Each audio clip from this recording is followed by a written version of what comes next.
नमस्कार मेरे प्यारे साथियों। हम सभी ये जानते हैं कि 18वीं शताब्दी से लेकर के 19वीं शताब्दी तक हमारे देश में आज़ादी के लिए संघर्ष बहुत जोरों पर था।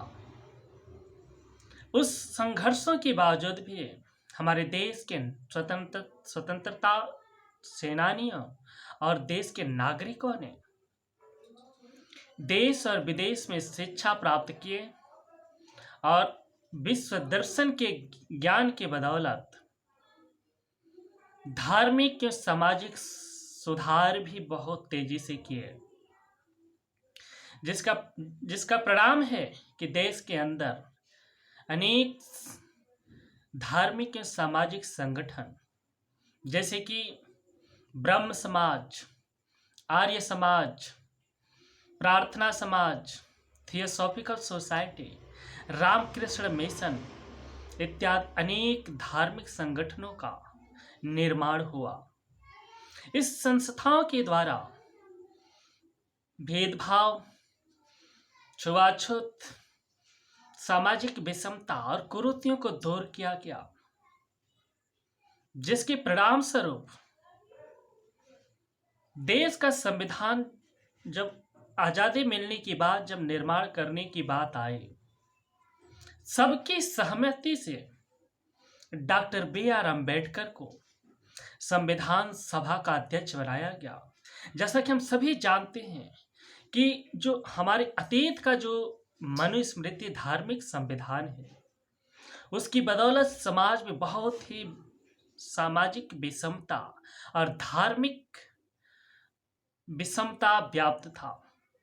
जिसको खत्म करने के लिए समस्त समाज सुधारकों के होते हुए भी बाबा साहब अंबेडकर सबसे तीव्र समाज सुधारक थे, जिसके संघर्षों के परिणाम स्वरूप संविधान सभा का अध्यक्ष बनाया गया। उन्होंने अपनी विद्वता के बल पर भारत का लोकतांत्रिक संविधान, जो दुनिया का सबसे लंबा संविधान है, लिख करके देश के सामने दिए, जिसका समर्थन पूरे देश को मिला, पूरे देश से मिला। और इस संविधान में स्वतंत्रता, समानता, बंधुता और आर्थिक विकास इत्यादि अनेक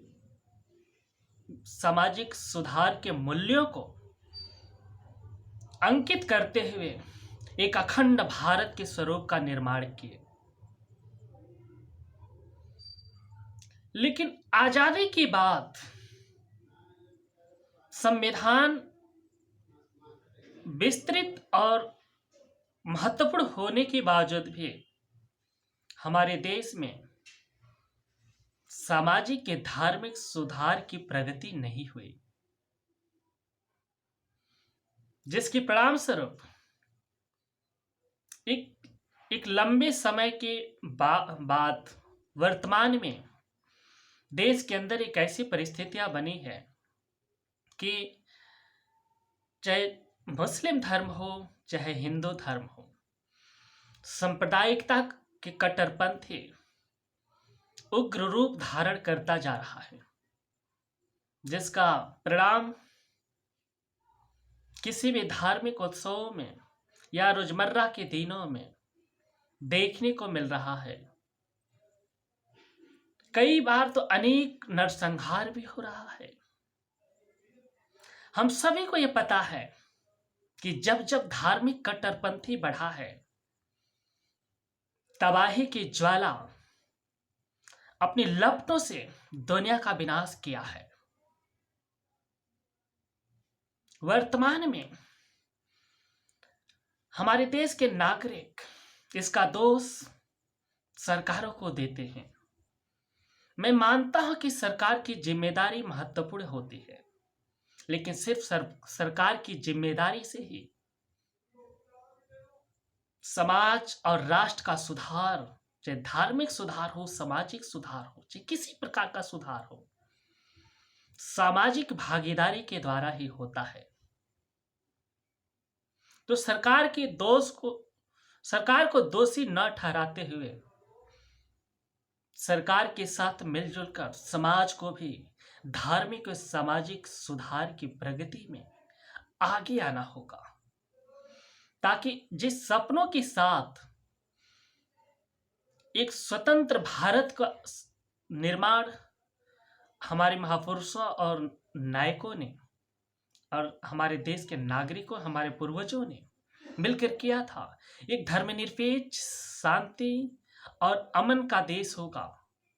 उन सपनों का स्थापना इस देश में हो, ताकि जिस प्रकार से स्वतंत्रता संघर्ष के दौरान भीषण नरसंहार हुआ, उसी प्रकार आजाद भारत में धार्मिक कट्टरपंथी, जातिवादी कट्टरपंथी, भाषावादी कट्टरपंथी इत्यादि के द्वारा देश में भीषण नरसंहार न होने पाए और इन कट्टरपंथी ज्वाला के लपटों में देश न चलने पाए। मुझे बहुत चिंता हो रही है ये सोच करके कि जिस प्रकार से धार्मिक उत्सव एक ज्योति का प्रकाश पूरे देश में नहीं पूरी दुनिया में प्रकाशित करते हैं, उससे धार्मिक उत्सव में ये ज्योति एक ऐसे ज्वाला का रूप ले चुका है जिसकी ज्वाला की लपटें हर दरवाजे पर तबाही का दस्तक दे रही है।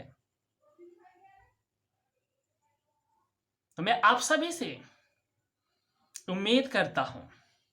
कि हम सभी मिलकर के इस धार्मिक सांप्रदायिकता या किसी प्रकार की सांप्रदायिकता के कट्टरपंथी से जो लपटें हर दरवाजे पे दस्तक दे रही है, उससे बचाने के लिए धार्मिक, समाज इत्यादि सभी प्रकार के सुधार के लिए हम सभी को आगे आना होगा। तभी हमारा देश इस तबाही रूपी अग्नि के लपटों से बच पाएगा। जय भारत, जय संविधान। मेरे प्यारे साथियों,